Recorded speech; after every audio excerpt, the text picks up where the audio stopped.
We're talking to Dr. AArain and Ms. Hussain, and the topic is Afghanistan and Pakistan.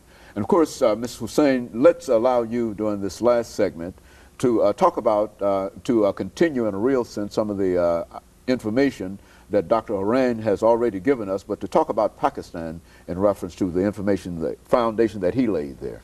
Well, and besides having a family by marriage in Pakistan, my family in America has always been involved in the defense of the United States. My older brother was a naval officer during the Vietnam War.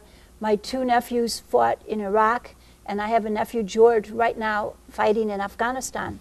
And I feel it is our duty as Americans, in remembrance of the blood that's been shed and the lives that are being risked, we have to learn from the lessons of history that Dr. AArain was referring to. We have to learn from our past mistakes and past successes, not to repeat the same mistakes. So I am very concerned that we had such a quagmire in Vietnam, a counterinsurgency war. We had to leave in disgrace and humiliation. I'm very concerned that the same thing will happen in Afghanistan. And one part of me, of course, wants that my nephew should have the best equipment and people should come and help him and he should be safe and secure. But the rational side of me wants him to be withdrawn from Afghanistan, because I agree with Dr. AArain that every time we kill a civilian in Afghanistan, that spawns more terrorists, more insurgents. It gets us deeper. It makes people hate us more. And in terms of Pakistan, I'm also very concerned about the drones that we're sending into Pakistan, the incursions that we're making over the Pakistan border.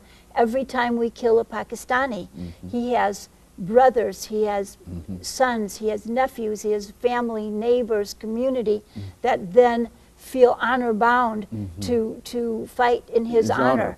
So we create many more enemies than we eliminate. And that's my #1 concern. I think it would be a terrible mistake for President Obama to send more troops into Afghanistan. And I also think it would be a terrible mistake to use more drones, more cruise missiles, more incursions into Pakistan, and create more enemies than we have already.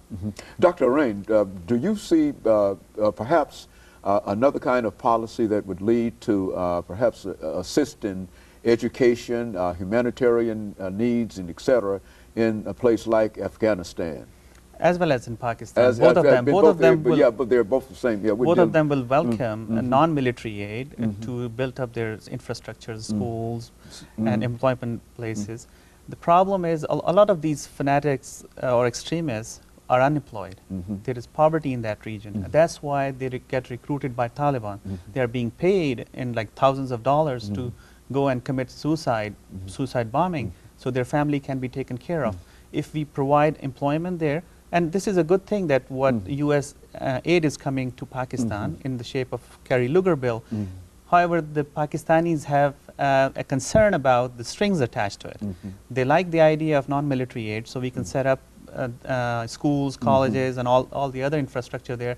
But there are certain conditions which Pakistanis are in uproar because they want the Pakistani army to move the army from the eastern border with India towards the western border. Also, they would allow, they want us to allow drone attacks wherever U.S. wants. That is an encroachment on our sovereignty.